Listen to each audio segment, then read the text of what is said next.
السلام على الحسين. جب گھر کا ایسا ماحول ہوتا تو 13 برس کا بچہ بھی تڑپ رہا ہے کہ کل کے شہیدوں میں میرا نام ہے کہ نہیں. کسی کو کہنے کی ضرورت پیش نہیں آ رہی ہے. خود بچے کے دل میں یہ سوال پیدا ہو رہا ہے. اور سلام ہو ہمارا حسن کے یتیم قاسم پر، اور سلام ہو ہمارا قاسم کی بیوہ ماں ام فروا پر. کربلا کے میدان میں اہل بیت کے گھرانے کی جتنی بیویوں نے اپنے اپنے جگر کے ٹکڑے راہ خدا میں قربان کی، ان سب میں ام فروا کا کیس اس لیے ڈیفرنٹ ہے. مرد نہیں سمجھیں گے، عورت سمجھے گی کہ جوانی میں بیوہ ہو گئی ہیں یا وڈو ہو گئی ہیں. جوانی میں عورت بیوہ ہو جائے اور ایک ہی اس کی اولاد، وہ اپنی ساری زندگی اس اولاد کی خاطر گزارتی، اور اب ایک ہی خیال، ایک ہی کنسپٹ اس کے ذہن میں ہوتا، جلدی سے میرا بیٹا جوان ہو، میں اس کی شادی کروں اور اپنے ساری زندگی کے پرابلم کو بھول جاؤں. لیلا نے اکبر قربان کیا لیکن لیلا بیوہ نہیں تھی. رباب نے اصغر قربان کیا لیکن رباب کا سواگ سلامت. زینب نے اون محمد قربان کیے لیکن عبداللہ ابن جعفر طیار تھے. ام فروا وہ کیس ہے کہ جوانی میں شوہر کو کلیجے کے ٹکڑے ٹکڑے تشت میں گرتا دیکھا، اور 1 سال کا قاسم گود میں. اور ام فروا کو اب تک وہ منظر یاد کہ میرا آقا اور مولا حسن مجتبی معاویہ کے دیے ہوئے زہر سے کلیجہ ٹکڑے ٹکڑے ہو رہا، لیکن اس وقت بھی مجھے بلایا اور کہا کہ اے ام فروا، میرے بیٹے کی زندگی میں ایک بہت ہی مشکل وقت آئے گا، میں ایک تعویذ دیتا ہوں، یہ حفاظت سے رکھنا. جب میرا بیٹا بڑا ہو جائے تو یہ تعویذ اس کے بازو پہ باندھ دینا، اور جب اس کی لائف کا سب سے مشکل مرحلہ آئے تو یہ تعویذ کھول کے دیکھ لے. تعویذ باندھا جاتا ہے جان کی حفاظت کے لیے. ام فروا کو بھی نہیں معلوم تھا کہ یہ تعویذ کہاں یوز کرنا. 1.5 سال کا قاسم ماں کی گود میں، شوہر کا کلیجہ ٹکڑے ٹکڑے ہو کے تشت میں گر رہا ہے. روتے ہوئے تعویذ سنبھالا، لیکن اب جب قاسم بڑے ہونے لگے، ام فروا قاسم کو دیکھتی ہیں اور ایک نئی زندگی ملتی ہے. میں نے تو بے بگی کے عالم میں جیسی زندگی گزاری.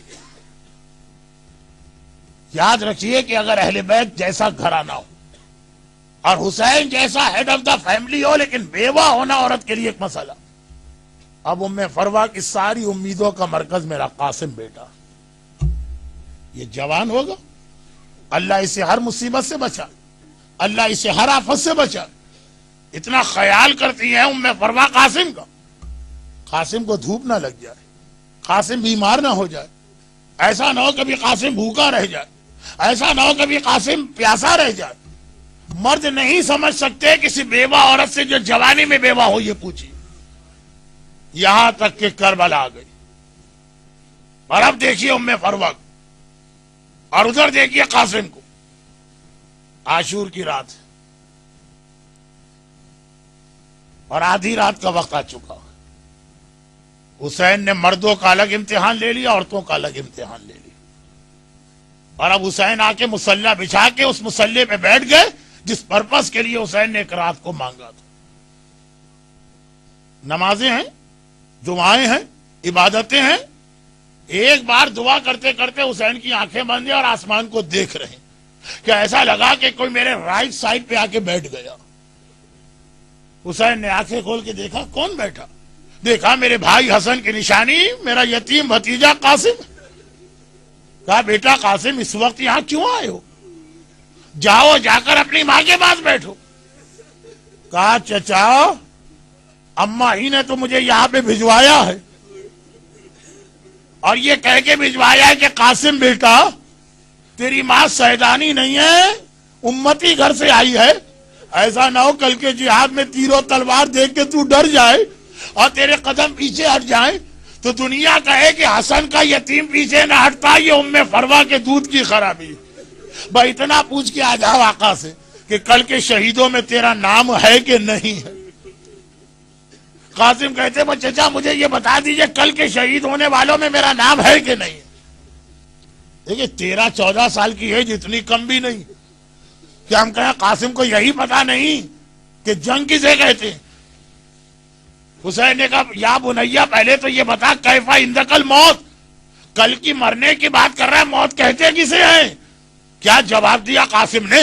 پورا اسلام آ گیا کہ اعلی من الاصل، اللہ کے نام پہ جو موت ماری جائے وہ شہد سے زیادہ خوشگوار اور شیرین ہوتی ہے۔ لیکن چچا آپ نے یہ نہیں بتایا میرا نام ہے کہ نہیں۔ اب حسین قاسم کو دیکھتے، دیکھیں کچھ رشتے ایسے ہوتے ہیں کہ آدمی کتنا بڑا ہو جائے پھر بھی چھوٹا رہتا۔ ایک ماں اور بیٹے کا رشتہ، بیٹا کتنا ہی بڑا کیوں نہ ہو جائے ماں پھر ہمیشہ بڑی رہتی۔ بڑی ایج کا آدمی بھی ماں کے پاس جا کے بچہ بن جاتا۔ اور ایک ہوتا ہے چھوٹے بھائی کا رشتہ۔ قاسم کو دیکھتے ہیں حسین کو اپنا بڑا بھائی حسن مجتبی یاد آ جاتا، ایک بار گلے سے لگا لیا، قاسم کے جسم کو سونگ رہے اور کہہ رہے قاسم بیٹا تجھ میں سے مجھے اپنے بھائی حسن مجتبی کی خوشبو آ رہی، کاش میرا بھائی آج کربلا میں میرے ساتھ ہوتا اور دیکھتا اس کا حسین کس امتحان کو دے رہا۔ حسین کی بات بھی بالکل لاجیکل، حسن کو یاد کر رہے، پوری زندگی دونوں بھائیوں نے گزار، لیکن قاسم تو بے چین ہے نا۔ جب 3 مرتبہ سوال کیا اور کوئی جواب نہ ملا تو ایک مرتبہ گھبرا کے کہا چچا میں سمجھ گیا کل کے شہیدوں میں میرا نام نہیں ہے،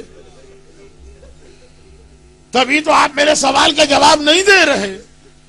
ایک بار حسین نے کہا قاسم تو اپنی بات کرتا، کل کے شہیدوں میں تو اصغر کا نام بھی شامل ہے۔ بھائی اتنا سننا، 13 سال کا شہزادہ جوش میں آ کے کھڑا ہو گیا، چچا کیا یہ بے حیا فوج ہمارے خیموں میں داخل ہو کے اصغر کو شہید کرے گی؟